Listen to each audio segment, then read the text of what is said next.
Director of விஜிலன்ஸ்னு சொல்லிட்டு anti கரப்ஷனுக்குன்னு தனி department இருக்குது. அவங்கள்ட்ட நீங்கள் இன்ஃபார்ம் பண்ணணும். அதாவது உங்களுக்கு ஒரு இடத்துல நீங்கள் போகிறீங்க, உங்களுக்கு வந்து ஒரு இடத்துல லஞ்சம் கேட்டால் தான் உங்களுடைய ஃபைலை நகர்த்தாங்க. அது ஒரிஜினலாகவே வந்து இது கரெக்டான ஃபைலாக இருக்குது, எல்லாமே ப்ராப்பராக இருக்குது, சட்டப்பூர்வமாக எல்லாமே இருக்குது. இதை மீறியும் லஞ்சம் கேட்குறாங்கன்னா கண்டிப்பாக நீங்கள் அந்த டிபார்ட்மெண்ட்டுக்கு கொடுக்கலாம். அதே நேரத்தில் வந்து அங்கே சூப்பரண்ட் எஸ்பிக்கும் நீங்கள் வந்து கம்ப்ளைண்ட் கொடுக்கலாம். ஸோ வந்து ஆன்லைனில் கொடுக்கலாம், லெட்டர் மூலியமாக அனுப்பலாம்.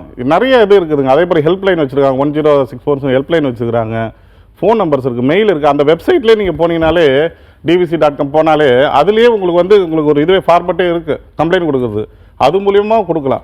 தைரியமாக ஃபஸ்ட்டு கொடுங்க, தைரியத்தை வரங்க. ஃபஸ்ட்டு வந்து உங்களுக்கு தைரியம் தான் முக்கியம். அதை பண்ணிங்கனாலே ஆட்டோமேட்டிக்காக ஒருத்தர் யார் தப்பு பண்ணணும்னு நினச்சாலும் கம்ப்ளைண்ட் போகும், நமக்கு வேலைக்கு ஆபத்து வரும்னு சொல்லிட்டு அந்த உணர்வு அவங்களுக்கு வரணும். ஆனால் இன்றைக்கி இருக்கிற யாருக்குமே அந்த உணர்வு இல்லை. லஞ்சன்றது சர்வசாதாரணமாச்சு. நீ கொடுத்தா தான் இன்றைக்கி வேலை ஆகுன்ற ஒரு நோக்கத்தோடய தான் எல்லாருமே இருக்கிறாங்க. அதை மாற்றணும்னா நீங்கள் சட்டப்பூர்வமாக என்னென்ன வழிகள் இருக்குதோ அதை பண்ணால் தான் முடியும்.